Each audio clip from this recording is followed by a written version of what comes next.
Here's Priyanka. Dia adalah Priyanka.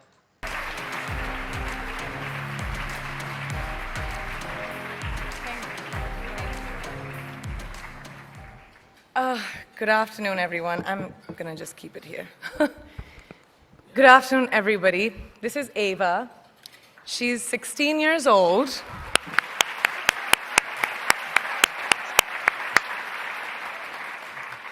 An age where girls should be enjoying their innocence and joys of their youth. But she, at such a tender age, understands the importance of being a voice for her peers, an advocate for young girls and women around the world who may not have the opportunities that us sitting over here have. So receiving this honor from a hero like her makes this so much more exceptional. So thank you. Selamat siang semuanya. Saya akan menaruhnya di sini. Selamat siang. Ini adalah Eva. Dia 16 tahun. Di umur yang seharusnya menikmati kepolosan dan masa mudanya. Dan di usianya yang muda, mengerti pentingnya menjadi suara teman sebaya dan menganjurkan perempuan dan wanita di dunia ini yang mungkin tidak memiliki kesempatan seperti kita duduk di sini. Dan mendapatkan penghargaan dari pahlawan seperti dia membuat ini lebih luar biasa. Jadi, terima kasih.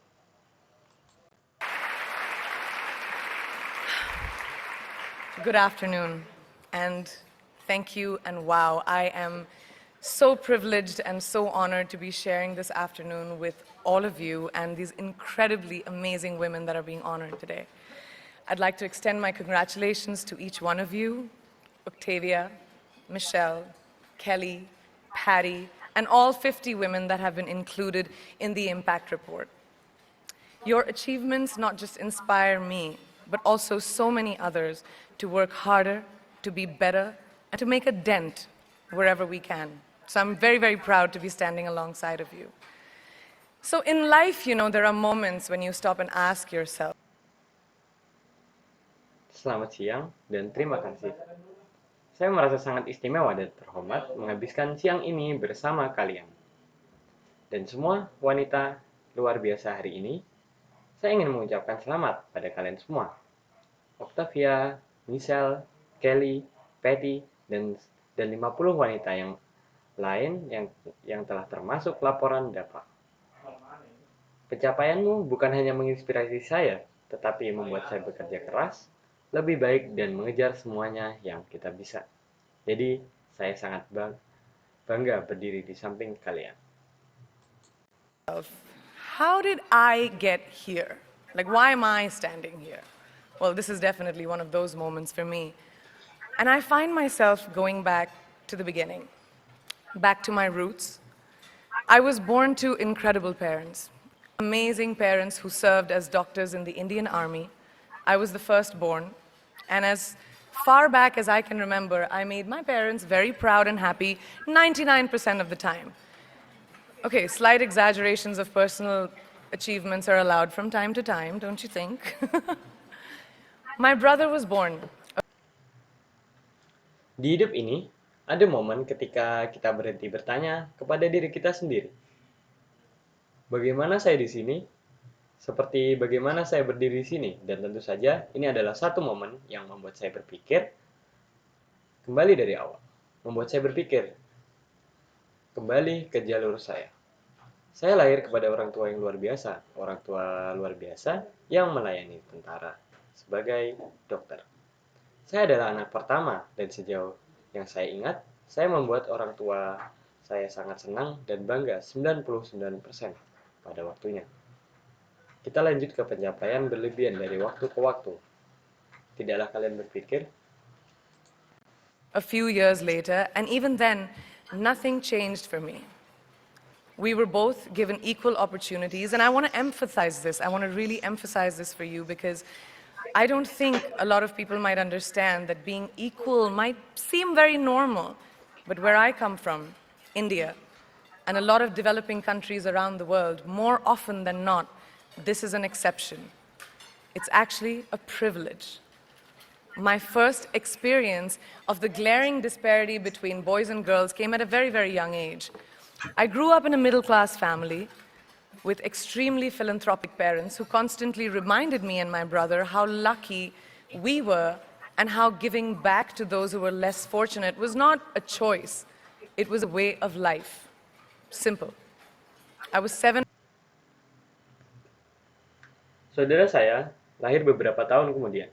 Bahkan setelah itu, tidak ada yang berubah untuk saya.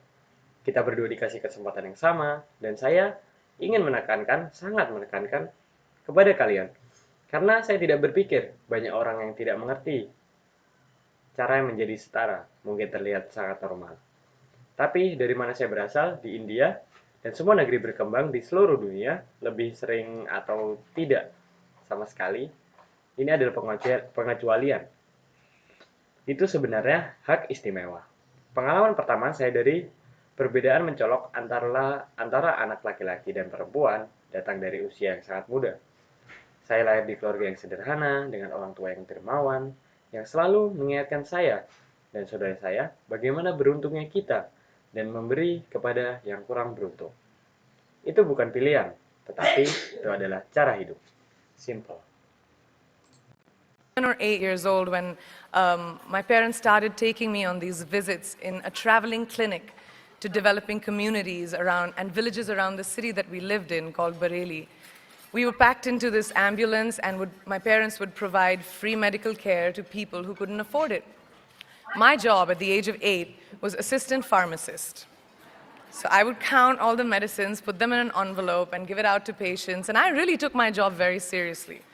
Very seriously. Saya saat berumur 7 atau 8 tahun, orang tuaku membawaku ke pengunjungan klinik perjalanan untuk mengembangkan komunitas sekitar dan desa-desa sekitar yang dekat kota. Dekat kota yang kami tinggali, yang bernama Kobelili. Kami berkemas di ambulan ini. Orang tua saya memberikan perawatan medis gratis kepada orang-orang yang tidak mampu. Tugasku di umur 8 tahun adalah asisten farmasi. Jadi, saya menghitung semua obat dan memasukkannya ke dalam amplop yang akan diberikan ke pasien. Dan saya mengambil pekerjaan ini dengan sangat serius. Sangat serius.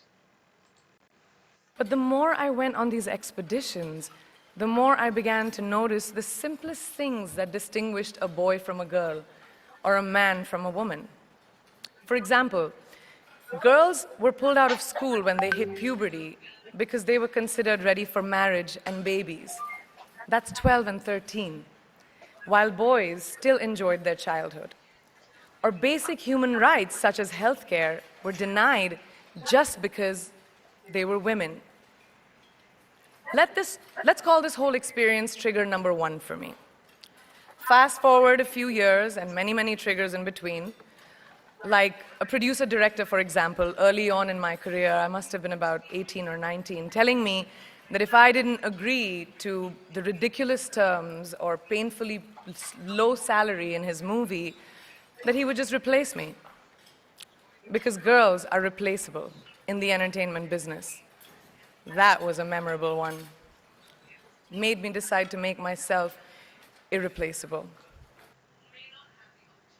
Tetapi, semakin saya memulai melakukan ekspedisi ini, semakin saya memperhatikan hal yang paling sederhana yang membedakan laki-laki dan perempuan atau pria dan wanita.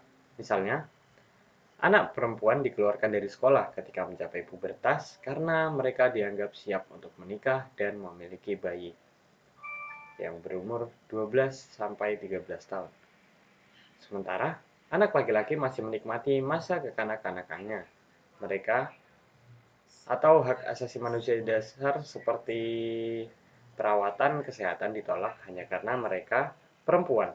Sebut saja seluruh pengalaman ini memicu nomor 1 bagi saya untuk maju cepat dan beberapa tahun dan banyak lagi di antaranya seperti produser, sutradara misalnya. Di awal karir saya pasti berusia sekitar 18 atau 19 tahun. produser saya mengatakan kepada saya bahwa jika saya tidak menyetujui persyaratan atau gaji yang sangat rendah dalam filmnya, dia hanya akan menggantikan saya karena perempuan dapat diganti di bisnis hiburan. Itu adalah pengalaman yang tak terlupakan, dan semenjak itu saya memutuskan untuk membuat diri saya tak tergantikan. But I think what really moved the needle for me and ultimately led me to create the Priyanka Chopra Foundation for Health and Education and around the same time partner with UNICEF was an encounter with my housekeeper's daughter.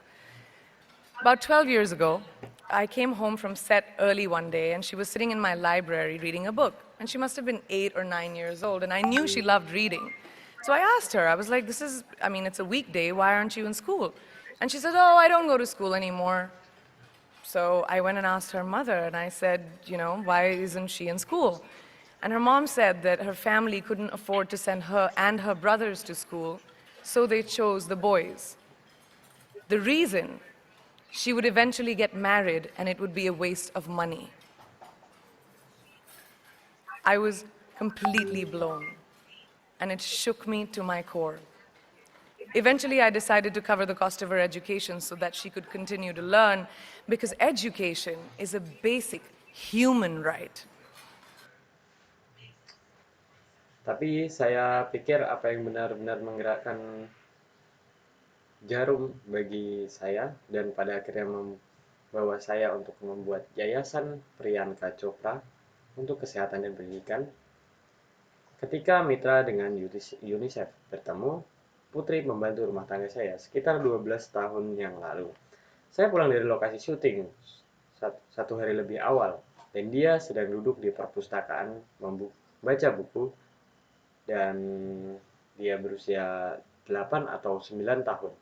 Dan aku tahu dia suka membaca, jadi aku bertanya seperti ini. Ini hari kerja, kenapa kamu tidak sekolah? Dan dia menjawab, oh aku tidak pergi ke sekolah lagi. Jadi saya pergi dan bertanya kepada ibunya. Dan saya berkata, Anda tahu mengapa anak Anda tidak pergi sekolah? Dan ibunya mengatakan bahwa keluarga yang tidak dapat mengirim dia dan saudara laki-lakinya sekaligus ke sekolah, sehingga mereka memilih untuk memilih anak laki-lakinya dengan alasan seorang perempuan akhirnya akan menikah dan itu akan membuang-buang uang baginya. Saya benar-benar kaget dan itu mengguncang saya ke inti saya. Akhirnya saya putuskan untuk menanggung biaya pendidikannya agar dia bisa melanjutkan studi, karena pendidikan adalah hak asasi manusia.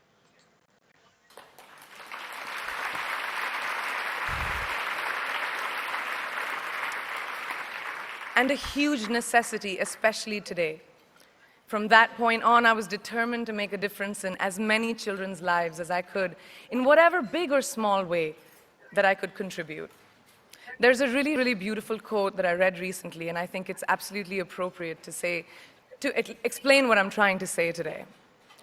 The hand that rocks the cradle, the procreator, the mother of tomorrow, a woman shapes the destiny of civilization. Such is the tragic irony of fate that a beautiful creation such as a girl child is today one of the gravest concerns facing humanity.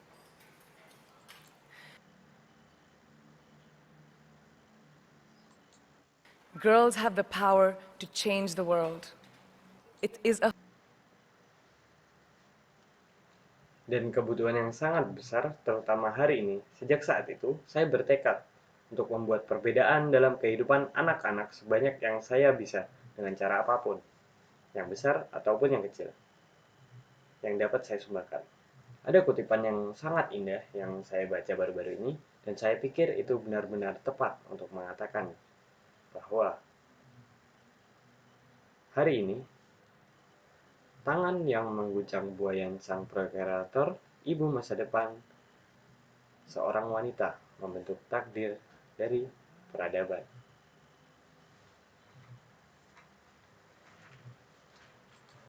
A fact, and yet today, girls are more likely than boys never to set foot in a classroom, despite of all the efforts and progress made over the last 2 decades. I'm just going to give you a stat, more than 15 million girls of primary school age will never learn how to read or write, compared to 10 million boys. Primary school, it's the beginning of our future. Over the last 11 years, I have witnessed firsthand the incredible work that UNICEF does for children around the world, especially victims and survivors of child marriage, displacement, war, sexual violence. But there is still so much work to do. And for me, that is the fuel to my fire. The reason I'm so committed to this cause, and that is where my passion stems from, because I know that a girl's education not just empowers families, but communities and economies. A result of her education, we all do better. It's just as simple as that. As entertainers and influencers sitting in this room, I feel that it's our social responsibility to be a voice for the voiceless, which is why I applaud each and every woman in this room for being such a badass. Perempuan memiliki kekuatan untuk mengubah dunia, dan itu adalah fakta. Belum hari ini, anak perempuan lebih mungkin daripada anak laki-laki. Tidak pernah menginjakan kaki di ruang kelas, meskipun dari semua upaya dan kemajuan yang dibuat. Selama 2 dekade terakhir, saya hanya akan memberi Anda setumpuk lebih dari 15 juta anak perempuan usia sekolah dasar akan tidak pernah belajar membaca ataupun menulis, dibandingkan dengan 10 juta anak laki-laki di sekolah dasar. Sekolah itu adalah awal dari masa depan kita. Selama 11 tahun terakhir, saya telah menyaksikan secara langsung pekerjaan luar biasa itu UNICEF lakukan untuk anak-anak di sekitar dunia, khususnya para korban dari penyintas pernikahan anak, perpindahan perang, kekerasan seksual. Tetapi masih ada banyak pekerjaan yang harus dilakukan, dan bagi saya itu adalah bahan bakar ke hati saya. Alasan saya begitu berkomitmen untuk tujuan ini dan itu adalah dari mana gairah saya berasal, karena saya ketahuilah bahwa pendidikan anak perempuan bukan hanya memperdayakan keluarga, tetapi masyarakat dan ekonomi. Hasil dari pendidikannya, kita semua akan menjadi lebih baik, sesederhana itu. Sebagai entertainer dan influencer, duduk di ruangan ini, aku merasa itu milik kita. Tanggung jawab sosial untuk menjadi suara bagi yang tidak bersuara. Itulah sebabnya saya bertepuk tangan kepada setiap wanita di ruangan ini, karena sudah menjadi hebat.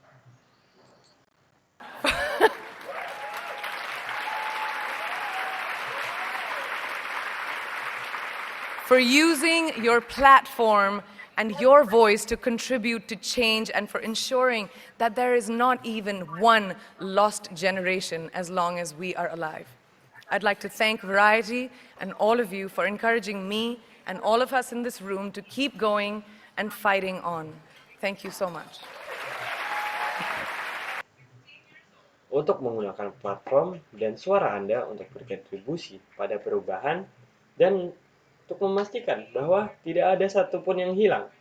Generasi selama kita masih hidup, aku ingin mengucapkan terima kasih kepada Variasi dan kalian semua untuk mendorong saya dan kita semua dalam hal ini. Ruang untuk terus maju dan berjuang. Terima kasih.